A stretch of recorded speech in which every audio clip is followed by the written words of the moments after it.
نہ تھا کچھ تو خدا تھا، کچھ نہ ہوتا تو خدا ہوتا، ڈبویا مجھ کو ہونے نے، نہ ہوتا میں تو کیا ہوتا۔ سامعین، غالب کی اس مختصر ترین غزل نے تشریح اور مفہوم کو کھول کر مجھ پر واضح کرنے میں خاصا وقت لگایا۔ یہ مختصر سی غزل تھی اور اس کی تشریح آپ تک جلد ہی پہنچانے کی میری خواہش اس کے پہلے شعر کے باعث پوری نہ ہو سکی۔ دراصل اس کی تشریح کرنے سے قبل میں نے غالب کی شاعری پر کیے جانے والے تبصروں اور تشریحات کا جائزہ لیا۔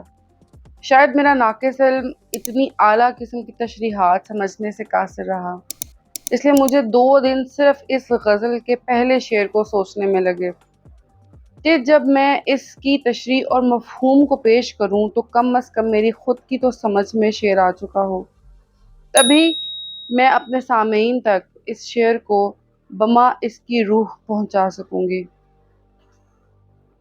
تو آئیے شعر کی تشریح کی جانب چلتے ہیں۔ تشریح کے آغاز سے قبل میں ایک بات واضح کرنا چاہوں گی کہ اگر سننے والے خواتین و حضرات میری بیان کی گئی تشریح سے کسی قسم کا اختلاف رکھتے ہیں تو ان کے اختلاف کا بھی ہم احترام کرتے ہیں۔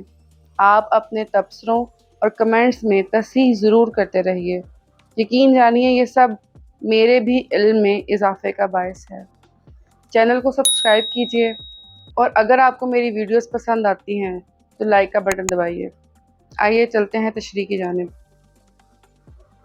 نہ تھا کچھ تو خدا تھا، کچھ نہ ہوتا تو خدا ہوتا، ڈبویا مجھ کو ہونے نے، نہ ہوتا میں تو کیا ہوتا۔ ہمارے نزدیک اس شعر کے پہلے مصرعے میں غالب نے خالصتاً اللہ تعالیٰ کی توحید بیان کی ہے کہ جب یہ تمام کائنات موجود نہیں تھی اس وقت بھی خدا کی ذات موجود تھی، اور اگر خدا یہ تمام عالم نہ سجاتا تب بھی تو خدا کا وجود رہتا، یعنی خدا کی ذات ہمیشہ سے قائم تھی اور اسے ہمیشہ قائم رہنا ہے۔ پہلا مصرعہ اگر واضح ہو جاتا ہے تو اسی کو ہم دوسرے مصرعے کے ساتھ جوڑیں گے۔ ڈبویا مجھ کو ہونے نے، نہ ہوتا میں تو کیا ہوتا۔ اب یہاں مجھ سے مراد غالب خود نہیں ہے، بلکہ یہاں مجھ سے مراد انسان ہے۔ غالب کا کہنا ہے کہ اللہ کو اپنا آپ ظاہر کرنے کے لیے انسان کی کوئی ضرورت نہیں تھی، وہ تو ہمیشہ سے تھا اور ہمیشہ رہے گا۔ انسان کی پیدائش نے تو ستم انسان پر ڈھایا ہے۔ انسان اللہ کی وہ واحد مخلوق ہے جو اختیار اور مرضی کی حامل ہے، اور انسان اپنے اس اختیار سے اس راستے پر نہیں چل رہا جس پر چلنے کے لیے اسے پیدا کیا گیا تھا، بلکہ انسان تباہی کے راستے پر گامزن ہے۔ غالب کا بھی مدعا یہی ہے کہ اس پوری کائنات میں اگر انسان نہ پیدا کیا گیا ہوتا تو کیا ہی فرق پڑ جانا تھا۔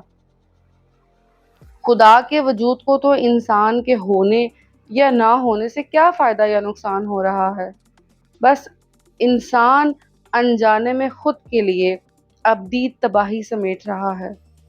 سامعین، اس شعر کو اساتذہ نے کئی اور طرح کے معنی کے ساتھ بیان کیا ہے، جس میں کہا گیا ہے کہ جب انسان خدا کا روپ ہے، جب کچھ پیدا نہیں کیا گیا تھا تب بھی میں یعنی انسان خدا کی شکل میں موجود تھا، اور اگر کچھ نہ ہوتا تب بھی میں ہوتا یعنی خدا کی شکل میں۔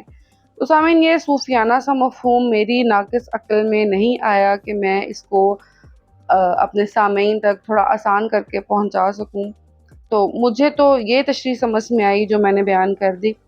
اختلاف رائے رکھنے والوں کا بڑا احترام سے خیر مقدم کیا جائے گا، کیونکہ یہ علم کا میدان ہے اور ہم سب ایک دوسرے سے سیکھتے ہیں۔ ہوا جب غم سے یوں بے حس تو غم کیا سر کے کٹنے کا، نہ ہوتا گر جدا تن سے تو زانوں پر دھرا ہوتا۔ اب سامعین، اس شعر میں سر سے مراد ہمارے نزدیک انسان کی عزت نفس، اس کا بھرم، غرور، مان ہے۔ جب کوئی بھی انسان زندگی کے تکلیف دہ حالات کا سامنا کرتا ہے تو یہ حالات انسان کو ذاتی انا پر سمجھوتا کرنے پر مجبور کر دیتے ہیں۔ غالب کے حالات زندگی کا مشاہدہ کیا جائے تو کھلتا ہے کہ کون سی مصیبت یا مشکل تھی جو غالب پر نہ اتری ہو، اور پھر غالب کا مزاج ایسا تھا کہ وہ خاص انا پسند خودی والے انسان تھے۔ ان کے لیے ہاتھ پھیلانا یا سوال کرنا موت کو گلے لگانے سے مشکل کام تھا۔ ایسے میں زندگی نے ان پر وہ ظلم ڈھائے، ایسے ایسے زخم دیے، ایسی ایسی آزمائشوں سے گزارا کہ غالب اپنی انا کو ہی فراموش کر بیٹھے۔ زیر تشریح شعر میں فرما رہے ہیں کہ زندگی نے مجھے اس قدر غموں اور مصیبتوں کا چہرہ دکھایا ہے کہ اب مجھے کوئی غم محسوس بھی نہیں ہوتا۔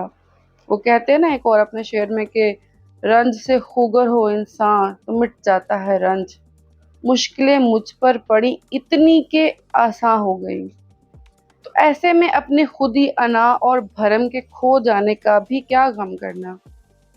اگر میں اپنی اس خودی اور انا کو خود کے وجود سے الگ نہ کرتا تو تب بھی اس نے کسی کے آگے ہاتھ پھیلا کر سوال کر کے میری عزت کو تار تار ہی کرنا تھا۔ ہوئی مدت کے غالب مر گیا پر یاد آتا ہے، وہ ہر ایک بات پہ کہنا کہ یوں ہوتا تو کیا ہوتا۔ سامعین، زندگی کی ستم ظریفیاں، مصائب، اپنوں کے بدلتے رویے اور بڑھتی عمر انسان سے بڑا کچھ چھین لیتی ہے۔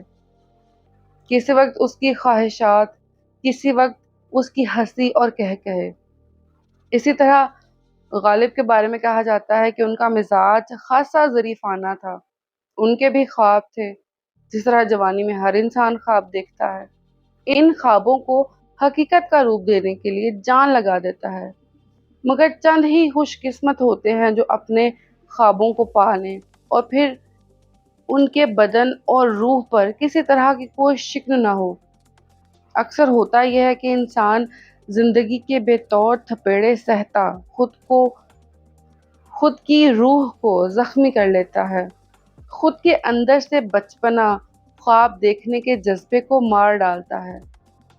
تو غالب بھی اسی مسکراتے، چٹکلے سناتے، بڑے خوابوں کی بات کرتے غالب کو یاد کر رہے ہیں کہ آج میرا جسم تو زندہ ہے، مگر میرے اندر سے میرا اصل وجود، جو میری اصل پہچان تھا، مر چکا ہے۔